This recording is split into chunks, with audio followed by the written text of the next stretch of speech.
이렇게 리프팅 없이 젤 시술을 오래 하실 수 있게 하는 젤 시술 전 꼭 알아야 하는 프리퍼레이션 팁 5가지 하나하나 알아보도록 할까요? 안녕하세요. 알고 쓰는 젤리핏 알쓰젤의 젤리핏 에듀케이터 비누입니다.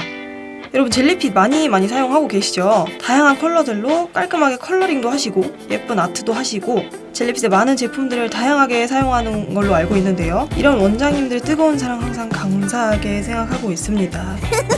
그런데 깔끔한 컬러링도 좋고 예쁜 아트도 좋고 광 좋은 탑젤들도 다 좋은데 우리가 정말로 신경 써야 될 부분은 뭘까요? 샵 원장님들 같은 경우는 고객님의 손에 직접 시술을 하실 테고 셀프 네일러분들도 본인 손에 직접 시술을 하실 텐데요. 그렇기 때문에 우리가 사실 가장 많이 신경 써야 하는 부분은 정말 사람의 손톱에 얼마나 안정적으로 오래 리프팅 없이 유지가 되느냐일 거라고 생각을 합니다. 그래서 준비한 오늘의 알쓰젤, 바로 유지력 오래가는 젤리핏 올바른 젤 프리퍼레이션 방법입니다. 네일인들이라면 반드시 알아야 할 젤 시술 전 꼭 지켜야 되는 준비사항 5가지, 젤 리프팅 없이 오래 유지하실 수 있게 만드는 이 꿀팁들 전부 보실 수 있는 영상이니까요. 영상 재밌게 유익하게 보시고 보시기 전에 좋아요 해주세요. 좋아요 구독 한 번씩 부탁드릴게요. 자, 우리 프리퍼레이션에 대해 본격적으로 알아보기 전에 프리퍼레이션과 리프팅이 뭔지 모르시는 분들을 위해서 간단하게 설명드리자면요. 프리퍼레이션은 영어 단어 그대로의 의미는 준비라는 뜻을 가지고 있습니다. 이게 네일아트에서 사용되는 뜻은 사전작업, 준비작업이라는 뜻으로 젤을 시술하기 전 손톱을 오래도록 리프팅 없이 접착되기에 딱 완벽한 상태로 만들어 놓는 작업을 프리퍼레이션이라고 하는데요. 그만큼 이 프리퍼레이션의 상태가 젤의 유지력을 크게 좌지우지한다고 생각하셔도 무방합니다. 그럼 리프팅이 뭐야? 라고 하실 수도 있는데요. 리프팅 이름 그대로의 뜻은 까짐, 들뜸이라는 뜻이에요. 젤을 시술하고 큐티클 혹은 프리엣지 부분에 이렇게 젤이 까지는 현상이 있죠. 있을 거예요. 간혹 통째로 떨어지시는 분들도 있긴 한데요. 이런 것들 모두 리프팅이라고 합니다. 모델분이 좀 창피하다고 하긴 했지만 이렇게 리프팅 없이 젤 시술을 오래 하실 수 있게 하는 젤 시술 전 꼭 알아야 하는 프리퍼레이션 팁 5가지 하나하나 알아보도록 할까요? 사실 프리퍼레이션의 방법에는 굉장히 여러 종류가 있어요. 우리가 흔히 시술하는 젤뿐만 아니라 일반 팔리시 시술, 아크릴 시술 등등 다양한 시술에서 프리퍼레이션 작업이 필요합니다. 근데 그 프리퍼레이션 방법이 굉장히 가지각색이에요.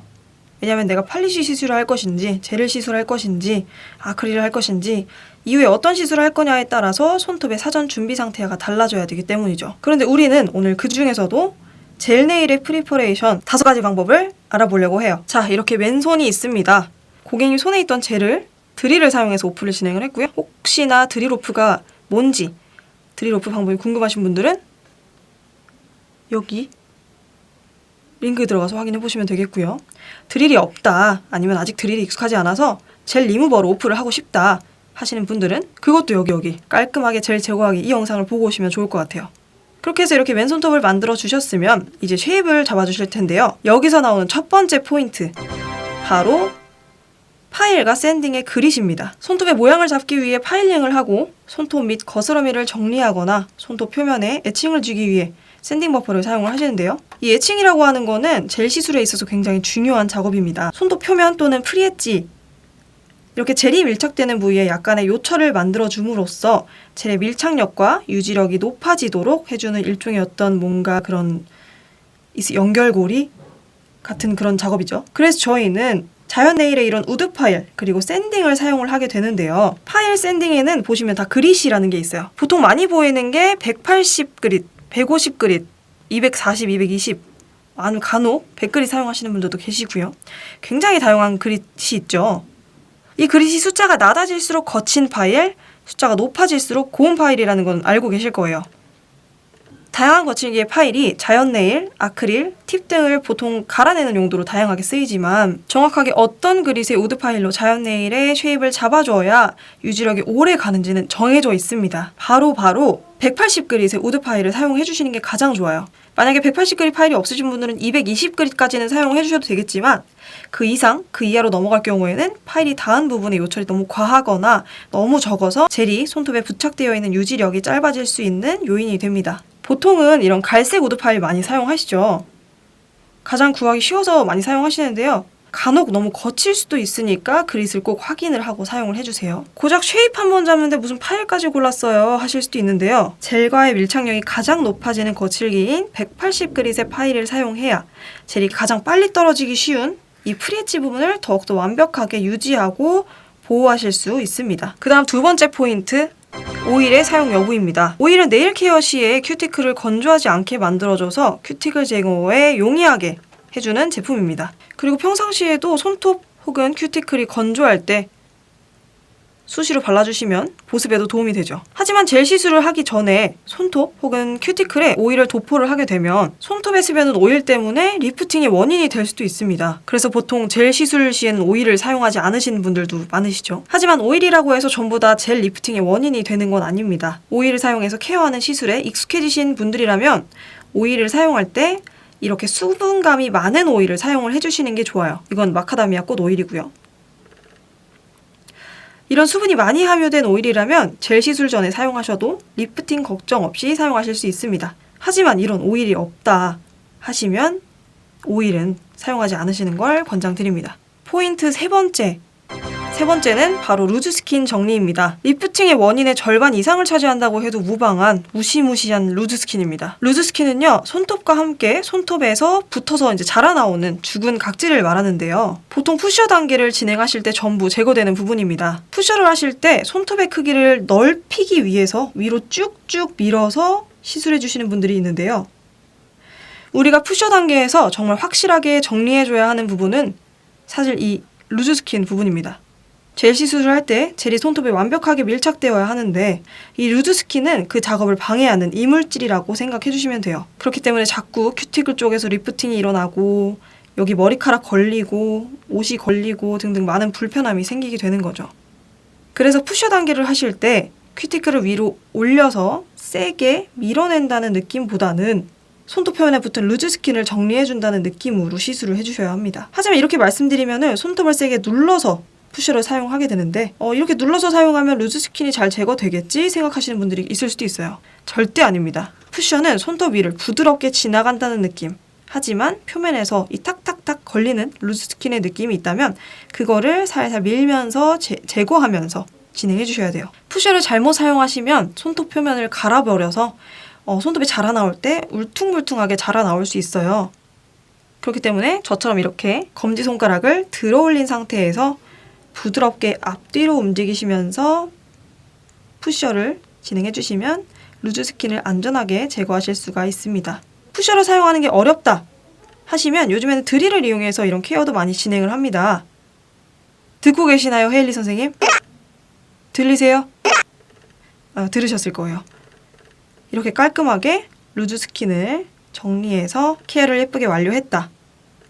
그러면 그 다음 단계의 포인트는요, 바로 손톱 표면 정리입니다. 파일링 그리고 케어 후에 손톱 밑에 거스러미를 제거하거나 손톱 전체 표면을 정리해주기 위해 샌딩 버퍼를 사용을 해줄 건데요. 그릿은 반드시 아까 말씀드렸던 것처럼 180 그릿을 사용을 할 거예요. 젤리핏의 이 샌딩 버퍼 같은 경우는 이 어두운 쪽이 180, 뒤쪽이 100 그릿입니다. 이 에칭의 단계는 손톱 표면과 젤의 연결고리가 되는 아주 중요한 단계이기 때문에 젤이 닿게 되는 모든 손톱 표면에 골고루 샌딩이 다 주어야 합니다. 큐티클 가까이, 사이드월, 프리치 할 거 없이 골고루 진행해 주셔야 하고요. 샌딩이 닿지 않았다는 곳 리프팅이 일어난다고 생각해 주시면서 이 단계를 꼼꼼히 진행해 주세요.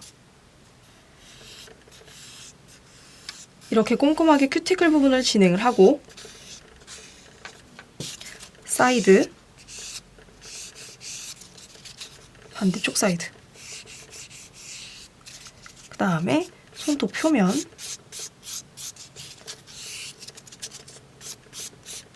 마지막으로 프리엣지.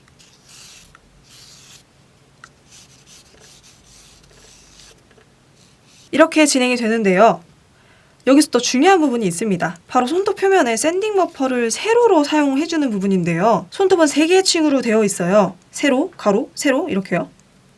가장 위에 올라와 있는 탑 플레이트 부분이 세로로 되어 있는 거죠. 그래서 손톱의 결을 정돈해주기 위해 샌딩을 세로로 진행합니다. 하지만 젤을 처음 하시는 고객님 같은 경우는요, 손톱 표면이 매끄럽게 정리가 되어 있죠. 그럴 때에는 정확한 애칭을 위해서 가로, 그 다음 세로로 같이 진행해 주시면 조금 더 정확하게 에칭 작업을 하실 수 있습니다. 그 다음 마지막 5번째 포인트입니다. 5번째는 더스트 제거예요. 젤 네일에 적은 먼지, 더스트입니다. 젤 네일과 자연 네일이 닿는 부분에 그 어떤 장애물도 용납할 수 없죠. 그렇기 때문에 루즈 스킨 정리도 표면 정리도 깔끔하게 해놓은 건데 이 더스트의 잔해가 손톱 위에 고스란히 남아있다면 젤 시술에 또 큰 문제가 생기겠죠. 그래서 케어, 손톱 표면 정리 후에 클렌저 혹은 에탄올을 이용해 손톱 표면을 닦아주시는데요. 이 단계를 단지 흐르는 물에 손 씻듯이 지나가는 단계로 생각하시면 절대 안 됩니다. 젤 시술 바로 전에 진행되는 이 더스트 제거 단계는요. 큐티클 제거, 루즈 스킨 제거, 표면 정리 등등 다양한 단계가 거쳐온 만큼 큐티클 사이드 프리엣지에 쌓여있는 더스트 혹은 이물질들을 마지막으로 꼼꼼하게 닦아주는 단계이기 때문에 소홀하게 넘어가서는 안 돼요. 일단 더스트 브러쉬를 이용해 1차적으로 더스트를 꼼꼼하게 털어주시고요. 그 다음 클렌저를 이용해 다시 한번 닦아주는데요. 와이퍼에 클렌저를 묻혀놓은 상태입니다. 그냥 이렇게 닦아주시는 게 아니라 정확하게 젤이 닿는 부분에 깔끔하게 정리될 수 있도록 꼼꼼하게 닦아줍니다. 이렇게요.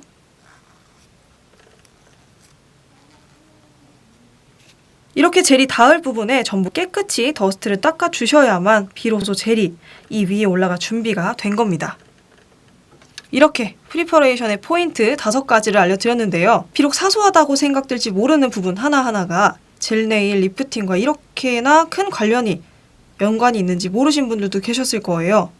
오늘 제가 알려드린 젤 시술 전 반드시 지켜야 하는 5가지 꼭 기억해 주시고 깔끔하고 오래 가서 고객님의 만족도가 배로 높아지는 예쁜 시술 하시길 바랄게요.